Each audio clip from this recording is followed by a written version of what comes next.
રાજ્યના શિક્ષણ મંત્રી અને અંજારના લોકપ્રિય ધારાસભ્ય ત્રિકમભાઈ છાંગા કડક વહીવટ, સાદગી અને ઉચ્ચ વિચાર માટે હંમેશા જાણીતા છે. ગઈકાલે તેમણે પોલીસને સાથે રહી અને એક ડ્યુટી નિભાવી હતી. ખાસ કરીને મકર સંક્રાંતિના તહેવારને ધ્યાને લઈ બાઇક ચાલકોને સેફ્ટી ગાર્ડ અર્પણ કર્યા હતા. મકર સંક્રાંતિ પહેલા ગુજરાત રાજ્યના ઉચ્ચ અને ટેકનિકલ શિક્ષણ મંત્રીનો અંજારમાં અનોખો અંદાજ.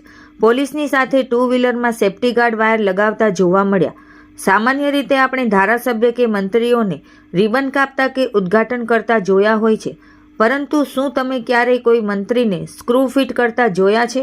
આ કોઈ કલ્પના નથી, પણ અંજારમાં જોવા મળેલું વાસ્તવિક દ્રશ્ય છે.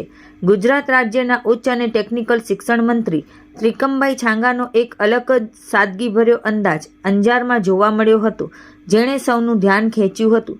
રાષ્ટ્રીય માર્ગ સલામતી માસ 2026 દરમિયાન અંજાર પોલીસ તથા બીજેપી દ્વારા અંજાર મધ્ય ગુડી સર્કલ પાસે શીખ સે સુરક્ષા ટેકનોલોજી સે પરિવર્તન થીમ અંતર્ગત રાષ્ટ્રીય માર્ગ સલામતી માસ 2026ની ઉજવણી અંતર્ગત મંત્રી ત્રિકમભાઈ છાંગા તથા અંજાર શહેરના ભાજપના સભ્યો તથા અંજાર પોલીસ સ્ટેશનના સ્ટાફ સાથે ટ્રાફિક એન્ફોર્સમેન્ટ અંગેનો આગામી મકર સંક્રાંતિને ધ્યાનમાં રાખીને ટુ વ્હીલરમાં સેફ્ટી ગાર્ડ લગાવવામાં આવ્યા હતા, તેમજ રોડ સેફ્ટીના નિયમો અંગે સૌને માહિતગાર પણ કરવામાં આવ્યા હતા.